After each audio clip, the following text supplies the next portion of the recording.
welcome to this new episode of In Charge of Your Career.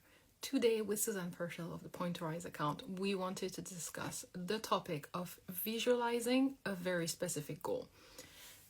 So we kind of wanted to go through kind of a couple of different traits and habits that allows you to be more efficient, to be more effective. And we wanted to go through them like one by one and to discuss also what makes it important and how to apply it very easily and very quickly into your life. Hey, sweetheart. Hello, honey. So today we wanted to discuss visualizing our goals, having a clear idea of where we want to go. And I feel that it's easy for me to say that now, but I can realize that when I was younger, when you were telling me to have a clear idea of what my goal is, I was like, I don't even know what I'm gonna eat tonight. So like, what? I can't even choose which major I'm gonna go through college. So maybe we can help, because I mean, I don't know if that was your experience. First, tell me, did you find that easy for you when you were younger to have a clear goal? This is such a great question. I know that I had a very clear goal when I enrolled in the ballet school, and it was to graduate on top of as the top student of the class. And that was in here. I just never even said it. I just knew. Mm-hmm. After that, I didn't know where to go. I didn't know what my goals were. I was completely, it was like somebody unraveled the knot of the balloon and let all the air out. Like there was nothing that caught me and would lift me back up in terms of goal setting and knowing what I want and where I want to go. I didn't have any. So because I feel it's easy to think, okay, I want to graduate top of my class. It's an easy goal to have. But then when you're professional, apart from I want to be a principal dancer, what is out there?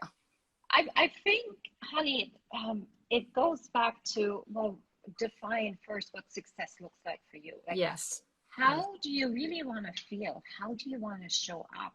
Why are you in a company? Like, who is serving that? Is it serving you and your ego? There's no judgment around that. But what else do you want to do, right? When we're in our early 20s, I mean, we worked all our teenage years up to this point to get into the company, to dance the roles. And when you're there, that means that the next chapter of your life starts. The new version of yourself is rolling in. And in order to find that new version, you kind of have to have an idea what that looks like. But I actually think it starts earlier because, I mean, when I'm saying it's an easy goal to have to be the first of your class, it's because it's just easy to picture this is the goal. But your goal may not be to be the first of the class and you won't be a failure. And I think this is where it starts, understanding that success and your success doesn't mean you have to be the first, you have to be the best, you have to be the top. But what is the version of yourself that you want to be when you finish this year, when you finish graduating school? And I feel that it will be nice to hear more people saying your goal doesn't have to be to graduate, be the top of your class, because you know what, there's going to be only one person. So you'd better have a goal that is for yourself, that you will have improved so much that you're a better version of yourself, and not just in terms of technique, also in terms of interpersonal skills, in terms of who you are and what you know about yourself and about other people around you. Because maybe one of your goals is to make more friends, and that would be amazing, because you know, friends are important. Oh, they sure are. Yeah. And I'm also thinking about that because I was contacted by a fellow dancer recently, and she was diagnosed with autism. And for example, for her, making friends is difficult and it's a challenge. And I've invited her to consider having that as a goal, because that's going to change her and the way she dances as well. Because, you know, opening up to a new personal challenge is going to change the way you approach your art. Do you know, I think I learned this now that our definition of success and our goals definitely are dependent on the season that we're in. Meaning, if you're just getting out of school and you're coming into the company, your Mhm. goal may not be to be a principal dancer, which is, please don't set it right there because you're going to get demotivated on the way there. Um, it may be would be, I don't want to be, I want to be a great core dancer, the one that is being casted Yeah. every show. um I want to actually feel like I belong in this ensemble. Hmm. I want to participate and I want to be a part of this, and what does that look like without, giving up myself and who I am, and perhaps also finding yourself, because after school and stepping into a complete new environment, we're tempted to adjust ourselves to what the environment is asking us to be, and we can very easily lose track of who we are and who we want to become. Hmm. And I think that's where the work really lays in knowing and being open to whatever that looks like on a daily basis, and be really aware of, just not pushing autopilot and okay, studio, good mountain view, I please. love the sentence that you used a couple of times. What does it look like? Mm. I'm actually releasing an ebook tomorrow or the day after tomorrow on how to make the most of your season. And one of the topic is to actually define your goal. And one of the tips that I give away, I'm giving you away the tips before you get the ebook, is to actually ask yourself, how does it look like? So if you want to be a successful corps de ballet member, what does that mean? What does it look like? And I love the examples you gave because we never think about it. But for example, from a ballet master point of view, what does that mean for him or her to have a corps de ballet member that they enjoy working with, that they can count on, and use those qualities as your goal? Because then that's how you're going to show your employer, sorry, that you are reliable and that you're worthy of more. Not just because you dance well. There's more to it. Yeah. It's a job, so it's like everything. There's more to it. Mm-hmm. So I would say that we're all worthy of, Oh, of course, I meant right, just of a promotion. right. Well, and for sure, and even understanding that perhaps that the environment that you're in, that if it feels like fighting for, and Hmm. that you have to fight for your right to be in the spotlight. um, I want to be very cautious there, because that sure has been the old way of how we, interacted in companies. Hmm. And the more we're open ourselves up to new ways and asking the question, well, is it really a fight, or can it be in alignment with who I am? Do I Of have to, course, yes. right? Do I have to change? And if this is not really, if this turns out into a push and pull, and they tell me I have to lose another 5 pounds in order to get the soloist contract, then I would say maybe Mm, this isn't worth it. yeah, You're worth more than a two-page document that tells you that you now can stand in front of the line. definitely. For me, Right? good qualities that you should be listening to are the one that you mentioned. Someone who is a good um who works with the ensemble, who's cooperative, who's collaborative, someone I can rely on. Like if I need to have a last minute change, I'm not gonna be like, I don't know, maybe yes, no. I mean, I've seen that. I have seen people that I know, they were supposed to be the cover, and when it was their time to cover, they said no. Mm. So I'm like, okay, do you want the job or not? But then don't wonder why you're not getting what you want. And so for me, that's why it's important to realize that, well, those are all the qualities that you can be looking for, that can be a goal, that can easily visualize, because it's easy to understand what does that mean to be cooperative? What does that mean to be available? And I'm not saying available to the point where you're rehearsing until 3 o'clock in the morning. Definitely. I think everybody knows me. I know boundaries, and I'm talking in a healthy environment. Let's Right. pretend it's a healthy environment. Let's pretend. Yeah, If yeah, that didn't work, please. yeah. Yeah. But you know what? To your example of people are being given the opportunity and then saying no, I've been that person. And I wasn't that person because I thought I was too good for it. I was the person because I was scared out of Mhm. my mind that I could not live up to. I took opportunities for granted because I didn't have a really set goal. I wasn't the person that would look around and appreciate where she is at. Mhm. I was the one that blamed everybody for where I was at and didn't get. And I think with, Sounds like a fixed mindset, honey. yeah, Oh, totally. Oh my I'm gosh. happy I know you now. I'm not sure Yeah. I would have been friend with you back then. No, probably not. I wasn't friends with myself either. It, Well, but I love to see how you grew and how you changed because, we all do, and it's and that's being important, okay and and being that's okay. okay, right? Yeah, Yeah. and it's being okay with, okay, that was a season of my life, and I chose that because I didn't know any better. I really literally copied and pasted what I saw Hmm. around me, and I did not choose to level myself up in terms of, because I didn't know where I was going. I think this is where I want to go. Since I didn't know where I was going, I also didn't know what that required of me as in a different version of myself. And I think Yes. this is where we get stuck Yeah. And as so those people. are the benefits of having a clear idea of what your goal is that first it gives you a direction and a motivation. And I love what you were starting to say, which is it gives you also a basis on how you can behave. So what has changed when you realized that, you could give yourself a goal and change your mindset? What happened then? What has changed? Yes. Everything. It seems like I am looking at everything from a different perspective. With stepping into entrepreneurship and even being a mother or a founder, Mother you of three. yeah, So mumsy of three.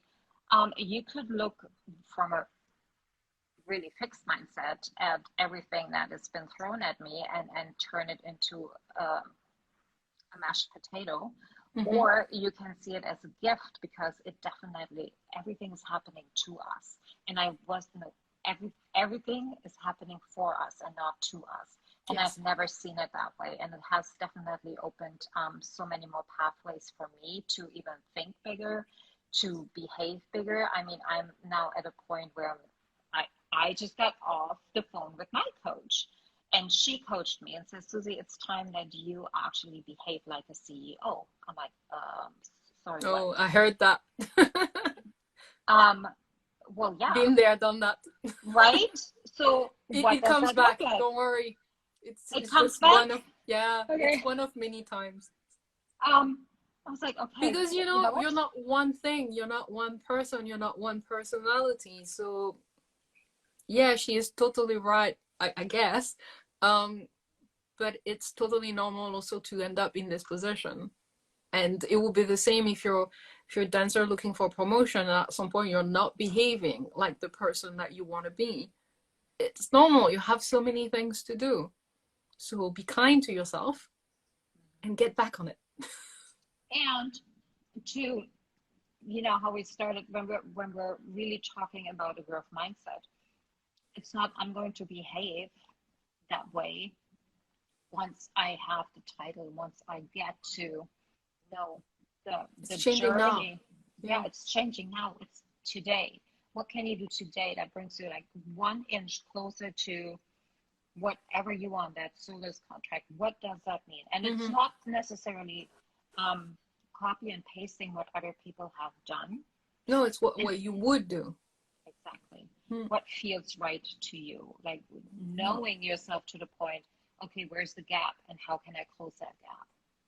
And Yeah. acting like you're the principal, and not from an arrogant way, but from how you take care of yourself, how I always you. love how we say that because it looks like it's our first idea of what acting like a principal means, and I found that hilarious.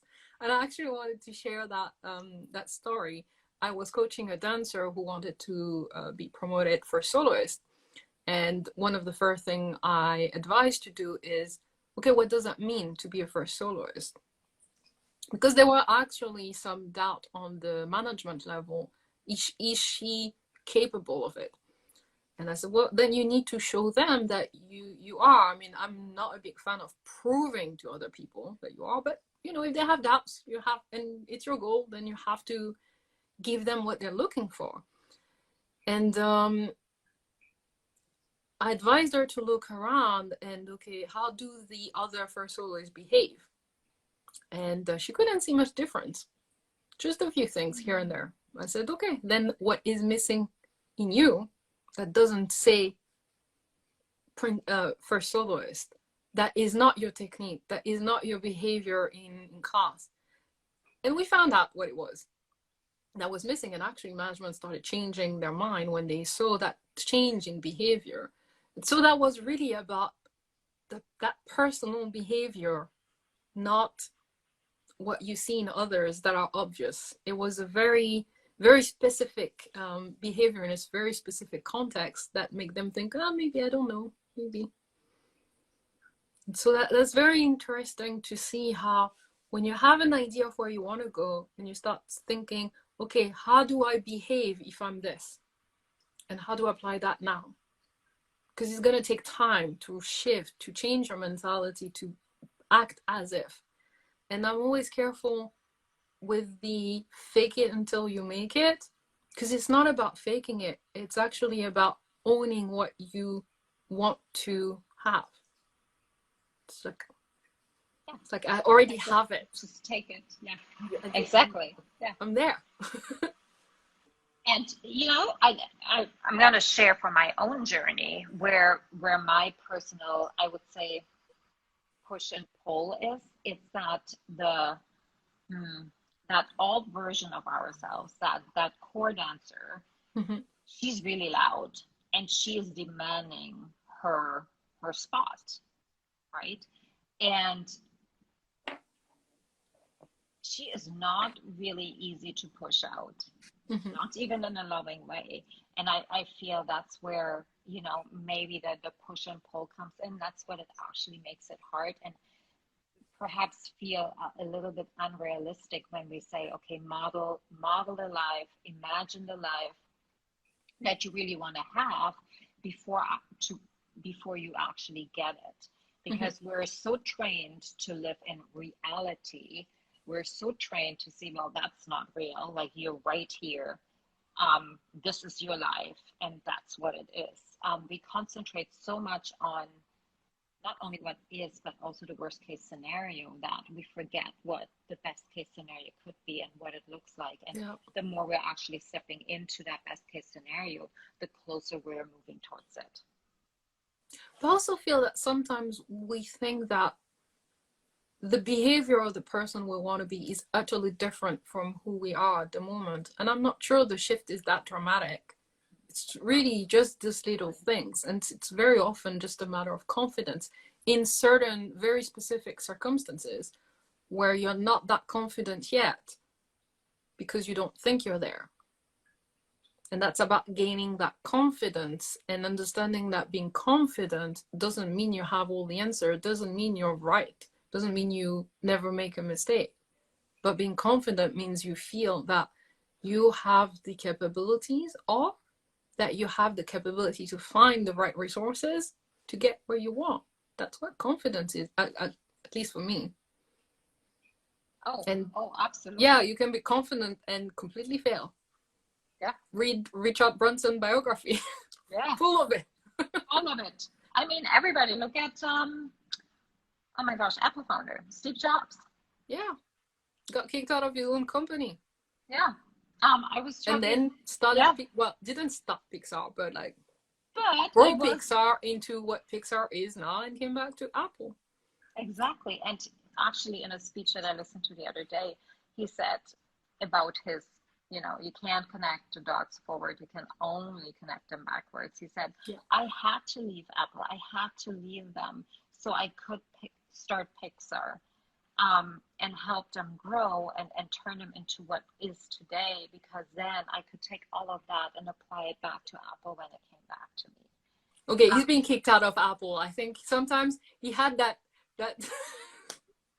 he had that secondary reality that is amazing. Oh, but most of these He's so creatives, known for that. I love it. In his biography, they always talk about it. That it has like this other reality of how he talks about something that happens, and you ask everybody else, no. but that was his world, right? And that was his creation. That's how he Maybe that's his visualized way it. to cope with the Yeah, pain, because that must have maybe. been difficult. Yeah, that was a gut punch for sure. But Oh, but talking about having a clear idea of your goal, what I remember of Steve Jobs is that when he started Apple, before the first Macintosh, he said, I want to create a computer that I can put on my lap. And I can't show you because I'm filming with it, but that's an iPad. And that was in the 80s.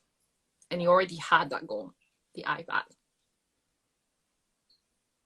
love it, right? And every step in between was another Was going version to, I towards want a the iPad. computer that I can put on my laps. Yeah. Yeah. No. And this is where I think reaching into these kind of personalities and tapping into their learnings and Mm-hmm. their goals and even their life, to understand what it actually takes, because we're not that different. Artists are not that different. No. We just put up this big divide where we say, oh, we don't understand and we're a completely different Mm-mm. breed. No, that's not the truth. It's just We're all something that humans and we're all trying to exactly. achieve something. And But that's why I was taking success do the apply example. Go ahead. the principles of success do apply in every form out there. Yeah. It doesn't matter if you're an artist or a builder or a swimmer or whatever you may be, right? It is the same principle. And that's why I feel it is so important that particularly dancers are really involved in that consistent growth of themselves in order to become that better version of themselves, and knowing Yeah. how to visualize that version. Because success is very personal. It's just what brings you happiness and joy. So it has nothing to do with the field that you're working in. It has nothing to do with being the best and the top and the richest or anything. It's really just about reaching the best version of yourself according to you, not according to me, not according to anyone. It's really according to you. And I love what you're saying, because I feel that the more we learn from other people who've managed to reach their definition of success, the more we can get some insight of, yeah, as you said, what it takes and the ups and downs. And that's one of the reasons I was taking the example of Richard Branson, because he's one, and Kevin Hart as well will be one of them, because they're fun, they're very artistic. So I think a dancer can relate more to this kind of person, because they're business oriented, but they're artists as well. They create creativity, and they bring just things that are not related. I mean, like, look at Virgin Airlines, never happened before. And they're fun, which makes it funnier. I mean, those biographies are the best I've ever seen. And they don't shy away from talking about the ups and the downs. Kevin Hart biography touched my heart because he had no problem talking about the darkest moment of his life. And that makes him human, that makes him relatable. And it sends the message that, if he could do it and be in that spot, so can I. Yeah. If I Morgan, was selling sneakers and now I am who I am, then you can do it. But mind you, it didn't happen like that. no. I slept in a car for weeks, etc., etc., etc. It's not the only way. He's just his life. And I think Morgan Freeman said that every morning we get up, we get to get either on the bus or walk. Like, it's totally our choice. We can sit in our own pool of fear and blame and victimhood, or we can get up and say no to all of that and take action. And I think that's where the industry has produced such a fear-based mentality where most dancers are afraid of actually stepping into who they truly are. Mm-hmm. And they feel more comfortable in fitting in the box and being somebody that is, needed, or that the direction of the company wants them to be. And I think that this time has shown us that it is so important that everyone is just really understanding how incredibly powerful they are. Yeah. There's so much you can do. Just Yeah. choose what you want. Yeah. And if it's to be a principal dancer, that's fine. But if it's not, that's fine too. That's fine too. Yeah. Totally. Exactly. Whatever makes you happy. Yeah. And there's no judgment. And if the people that are out there, they're judging you and sending you mean messages or don't want to be with you and in a It's group, time to close the door. It's time to close that door. Been there. For you. Yeah, been there too. Yeah. Yeah. Okay. Did we wrap this up? Shall we wrap it up? I think we did. I think it was a really interesting conversation about the importance and the benefits of having a clear goal and why it can be difficult sometimes. And it's just because we think that it has to be the top, the richest, the biggest. And no, it's whatever makes you happy, and it can be small in the eyes of someone else. But it doesn't matter. If that's what makes you happy, that's your goal. I love that. Okay. I'll see you tomorrow, same time. I will. Yes. On my place. Yeah. Totally. Sounds good. Okay. See you tomorrow. I'll see you tomorrow. Bye bye, everyone.